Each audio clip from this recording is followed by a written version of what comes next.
దేవుని నామానికి స్తోత్రం. హల్లెలూయా.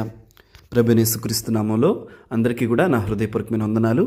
రోమపత్రిక 10వ అధ్యాయం 1వ వచనం చదువుకుందామండి. సహోదరులారా, ఇజ్రాయేలీలు రక్షణ పొందవలనని నా హృదయాభిలాషయు వారి విషయమై నేను దేవునికి చేయు ప్రార్థనయై ఉన్నది. ఆమేన్. హల్లెలూయా. చూడండి దేవుని వాక్యాన్ని.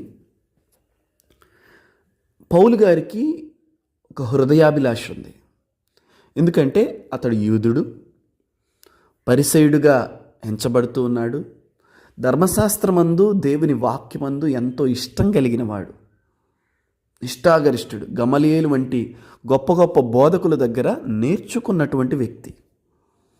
అంత ఆసక్తి కలిగిన వ్యక్తి దేవుడు ఒకానొక దినాన దమస్కు మార్గములో యేసుక్రీస్తు వారు సంధించారు. వెలుగు చేత నింపినప్పుడు దేవుని వాక్యం అంటా ఉంది, అతడు దేవుని చేత సంధించబడి దేవునిలో వర్ధిల్లుతున్నప్పుడు, అయ్యో నేను రక్షించబడ్డాను, నేను క్రీస్తుని గురించిన సత్యాన్ని తెలుసుకున్నాను, అలాగే నావారు అంటే ఇక్కడ ఎవరంటున్నాడు, ఇజ్రాయేలీలు రక్షణ పొందవలనని నా హృదయాభిలాష. హల్లెలూయా. దేవునికి స్తోత్రం. అంటే అతనికి ఎంత ఆలోచన చూసారా. ఇక్కడ ఒక చిన్న యేసు ప్రభువారు చెప్పిన ఉపమానాన్ని గురించి చెప్తాం. లాజరు, ధనవంతుడు ఇద్దరు కూడా చనిపోయారు. లాజరు దేవుని వద్దకు వెళ్ళాడు, అబ్రహాం ప్రభువునికి. ధనవంతుడు అగ్నిలో పడవేయబడ్డాడు. ఇప్పుడు ధనవంతుని యొక్క హృదయాభిలాష ఏంటండి? ధనవంతుని యొక్క హృదయాభిలాష మిగిలిపోయిన నా కుటుంబాలు రక్షించబడాలి అని. కానీ తీరే అవకాశం ఉందా? ఛాన్స్ ఉందన్నాడా అక్కడ దేవుడు? ఏమన్నాడు?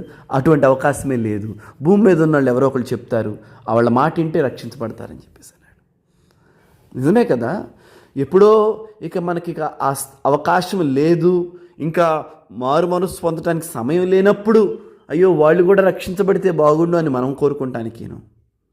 అవకాశం ఉన్నప్పుడే మన ప్రార్థన అది, నా కుటుంబం రక్షించబడాలి, నా బిడ్డలు రక్షించబడాలి, నా బంధువర్గం రక్షించబడాలి, నా కుటుంబం దేవుని గురించి తెలుసుకోవాలి అన్న ఒక హృదయాభిలాష ఉంటే దాని నిమిత్తమై మనం ప్రార్థన చేస్తాం.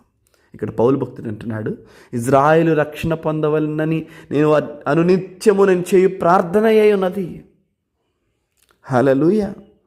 చూడండి, కుటుంబం నిమిత్తం, బిడ్డల నిమిత్తం వెండిని, బంగారాన్ని, ఉద్యోగములను, ఆస్తులను, సంపాదనని వాటిని అడగటం తప్పులేదు దేవుణ్ణి, నో ప్రాబ్లం.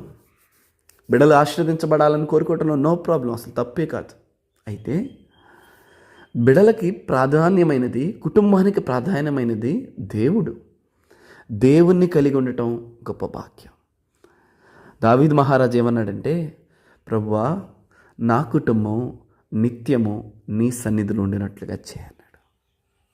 దేవుడు అన్లిమిటెడ్ బ్లెస్సింగ్స్ చెప్తూ ఉంటాడు సమూయేలు గ్రంథం 7వ అధ్యాయంలో. అయితే ఇంకా ఏం అడుగుతాడు దేవుణ్ణి అనుకుంటే, అక్కడ ఏమడిగాడు? నా కుటుంబము నిత్యము నీ సన్నిధిలో ఉండాలయ్యా. Praise God. దేవునికి స్తోత్రం. మన వాళ్ళు ఏమడుగుతూ ఉన్నారండి దినాన? అంటే మన ఆలోచనలు ఎలా ఉన్నాయి? ఒక్కసారి భక్తుల ఆలోచనలు ఎలా ఉన్నాయి ఒకసారి గమనించండి.